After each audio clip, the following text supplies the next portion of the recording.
ఎకరానికి 40,000 చొప్పున 10 ఏళ్ల పాటు కౌలు చెల్లిస్తామని రాజధాని రైతులకు ముఖ్యమంత్రి చంద్రబాబు స్పష్టం చేశారు. ఒక్కో కుటుంబానికి 1.50 లక్షల మేర వ్యవసాయ రుణమాఫీ చేయనున్నట్లు రెండో విడత భూ సమీకరణాలపై రాజధాని రైతులతో సమావేశమైన సీఎం చంద్రబాబు వెల్లడించారు. సీఎంతో భేటీలో తాడికొండ, పెదకూరపాడు నియోజకవర్గాలకు చెందిన 10 గ్రామాల రైతులు పాల్గొన్నారు. రెండో విడత భూ సమీకరణకు భూములిచ్చిన రైతులకు ఈ సందర్భంగా ముఖ్యమంత్రి చంద్రబాబు కౌలును ప్రకటించారు. అంతేకాకుండా ఏడాదికి 3,000 చొప్పున కౌలును పెంచేందుకు అంగీకరించారు.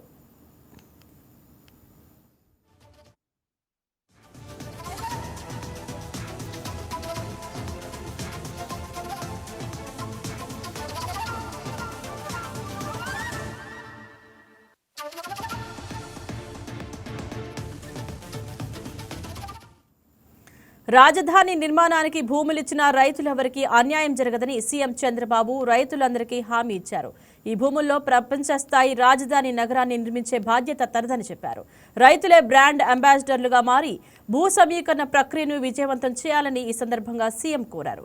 హైదరాబాద్లో హైటెక్ సిటీ నిర్మాణం, అదేవిధంగా ఆ తర్వాత ఆ ప్రాంతాన్ని సైబరాబాద్గా అభివృద్ధి చేయడంతో అక్కడ జరిగిన అభివృద్ధి, అప్పట్లో లక్షల్లో ఉన్న భూముల విలువ ఇప్పుడు కోట్లలోకి చేరడం వంటి పరిణామాల్ని సీఎం చంద్రబాబు ఉదహరించారు.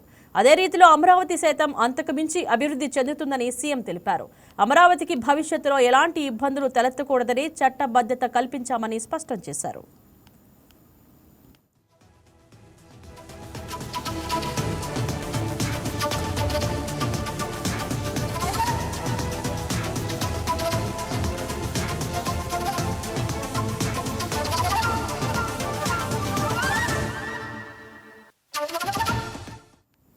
రాష్ట్ర ఆర్థిక పరిస్థితిని అర్థం చేసుకుని భూ సమీకరణకు సహకరించాలని రాజధాని రైతులకు సీఎం చంద్రబాబు కోరారు.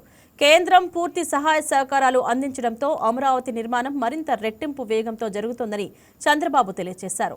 ఈ సమావేశంలో ఎండ్రాయి, పెదమద్దూరు, వైకుంఠపురం, కర్లపూడి, పెదపనిమి, వడ్డమాను, హరిశ్చంద్రపురం గ్రామాలకు చెందిన 70 మంది రైతులు పాల్గొన్నారు.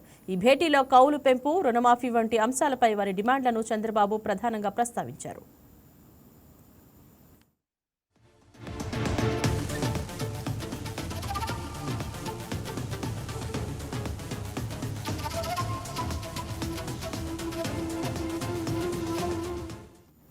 దానిపై పురపాలక శాఖ మంత్రి నారాయణ, తాడికొండ, పెదకూరపాడు ఎమ్మెల్యేలు తెనాలి శ్రావణ్ కుమార్, భాష్యం ప్రవీణ్లతో సీఎం చంద్రబాబు విడివిడిగా సమావేశమే చర్చించారు. కౌలు పెంపు, రుణమాఫీ ప్రకటన చేయడంతో రైతులు చప్పట్లతో వారి హర్షం వ్యక్తం చేశారు. తమకు అభివృద్ధి చేసిన స్థలాల్ని ఇన్నర్ రింగ్ రోడ్డుకు లోపల ఇవ్వాలని కర్లపూడి గ్రామస్తులు కోరారు. తమకు ఒకే చోట స్థలాలు ఇవ్వాలని ఎండ్రాయి, పెదమద్దూరు, కర్లపూడి, వైకుంఠపురం గ్రామాల రైతులు విజ్ఞప్తి చేశారు. కానీ వాటిపై సీఎం స్పష్టమైన హామీ ఇవ్వలేదు.